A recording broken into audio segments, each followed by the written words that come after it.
Oi oi, hello and welcome to another GG.CO.UK trends video, and it is good day mate because we're back for the Melbourne Cup.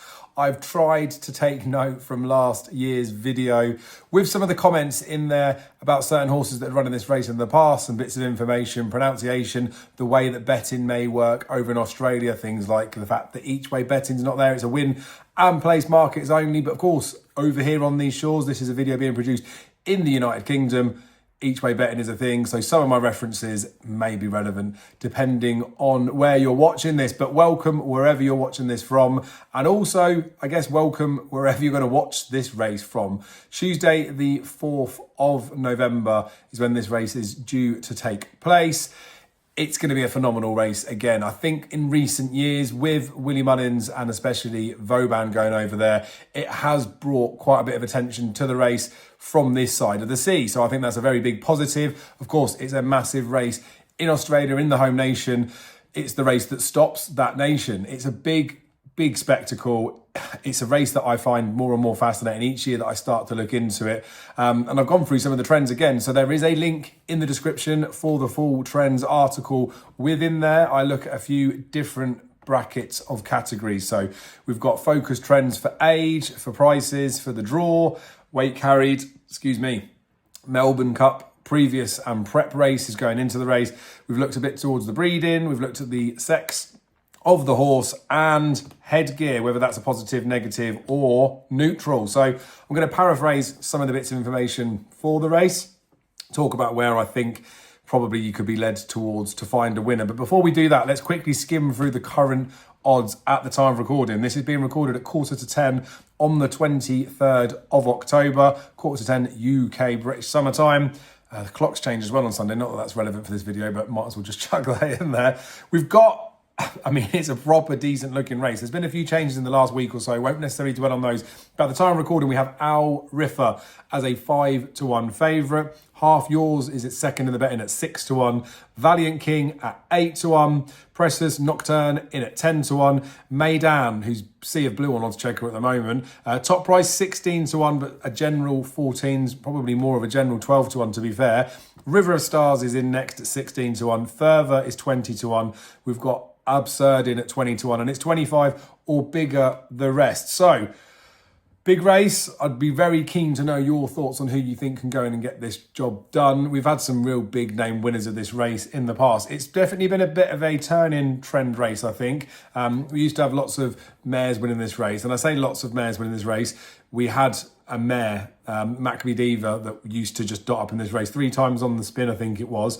And we've had Very Elegant was the most recent female in there. We used to also have a lot of N-ties that would win this race, but it's been a bit of a different mould over the last, I guess, sort of 7-8 years, where probably the last decade, to be fair, with the geldings taken over from the stallions.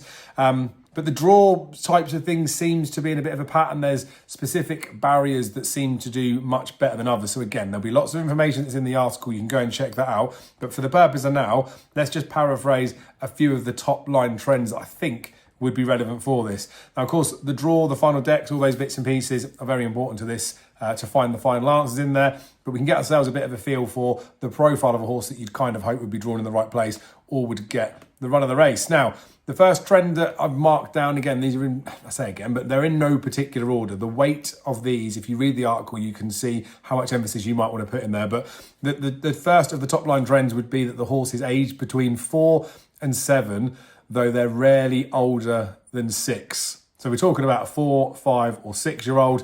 They have accounted for 70% of the last 10 winners, so 7 of the last 10. And then they've been, I think it's 85% of the renewals this century as well. So 4, 5 and 6-year-olds would probably be your preference, although horses up to the age of 8 have won this race in the last decade and this century. The second top line trend that I've talked about in here is a horse not being the favourite. There's been no winning favourite since 2013. Now, of course, if you're a glass half full type of person, you'd say we're probably due a favourite. If you're a glass half empty person, you'd say, well, favourites have a bad record. There's only been 3 winning favourites this century. It is a loss maker. There have been a big climb in the average SP of winners of this race. So even moving away from the favourites, it's gone a bit further down the field. The last decade of winners that we've had in there, we've had some big price winners in there. Last year's winner, Knight's Choice, went off with an industry SP published on the Racing Post as 90-1. You go back to the 10th renewal, so 10 years back, was 100-1 winner. Prince of Penzance, I think that horse was. So they're big price winners. That would bring the average up. We've had a couple of single figure price winners in there, but yeah, we've had some big price winners in there too. So yeah, you sort of trendy wise would say the favourites probably are not the way to side with in here, but again, we could be in there. Trend 3, we're saying that they are drawn in the top half. Barriers they're classed as over there. We've had 5 barriers that have had more than one win this century: 5, 10, 13, 14 and 22.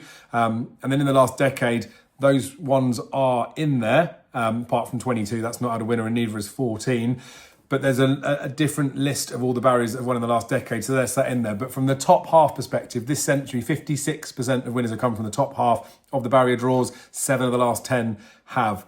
7 of the last 8 winners actually were drawn in the top half as well. So again, not necessarily the be all and end all. It can probably depend on ground as well. If you're going slightly different, it might be preference to be on a different side of it, but these would be the highlighted parts you'd look at. Trend number 4 carries a saddlecloth between number 1 and 6 or 22-24. Again, potentially a little bit of a niche one that's in there, but that is something that's been relevant when I've looked at the history of this race. Trend number 5 has not run in this race before. We've had a lot of horses that have come back. I talked about multiple winners of this race in the past.